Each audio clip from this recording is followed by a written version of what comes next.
Hello Maya, comment va? Tudo bem. Dis-moi, comment tu vis ton carnaval au Brésil? C'est d'ailleurs, c'est une des fêtes plus importantes dans l'année. Et c'est vraiment particulier. Le Rio, c'est le carnaval, on va dire, le plus important, le plus médiatisé. Mais après, on a une diversité énorme de carnaval là-bas. Le peuple brésilien se prépare toute l'année pour ce moment-là. Dès que le carnaval de 2014 termine, le carnaval 2015 commence. Le carnaval brésilien, c'est beaucoup plus organisé, c'est parce que ça fonctionne comme une entreprise qui fait partie de la culture brésilienne. Comme le football, dès que tu es né, tu gagnes déjà ton ballon. Au Brésil, il y a deux carnavals. Il y a le carnaval de Rio, et puis il y a le carnaval de l'intérieur. Aussi populaire, qui est aussi un petit peu comme chez nous, qu'on peut retrouver à Belém, qu'on peut trouver dans d'autres contrées du Brésil, qui fait, bon, c'est moins touristique, mais il y a plusieurs formes de carnaval au Brésil.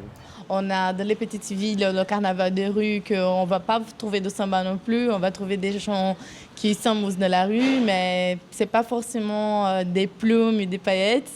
Et donc, il y a une diversité vraiment énorme là-bas des carnavals que ça n'a rien à voir avec le carnaval de Rio. Quel carnaval, dans toute cette diversité, qui ressemblerait plus à celui de chez nous? Je trouve que c'est plutôt le carnaval de rue, on appelle des blocs, qui sont un ensemble de personnes qui se promènent dans la rue. Comme notre vidéo à nous, en fait. Oui, voilà. Okay.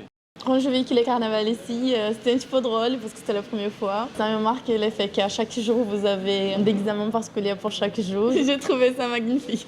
C'est très artisanal dans cette région d'où je viens. C'est le Amapá, c'est le nord du Brésil. On récupère les noix de coco, le coco, et on travaille le coco, en fait, on râpe, on a les machines spécifiques pour ça, et on fait des soutiens-gorge. Dans ma ville, à Belém, par exemple, on a l'Império Romano. C'est un bloc que la majorité, c'est des hommes, on a des femmes aussi, mais ce qui se déguise en espèce de guerrière. Ok, un peu comme chez nous, les travestis, en fait. Voilà. Si tu fais partie d'un groupe, il faut que tu t'habilles comme il faut.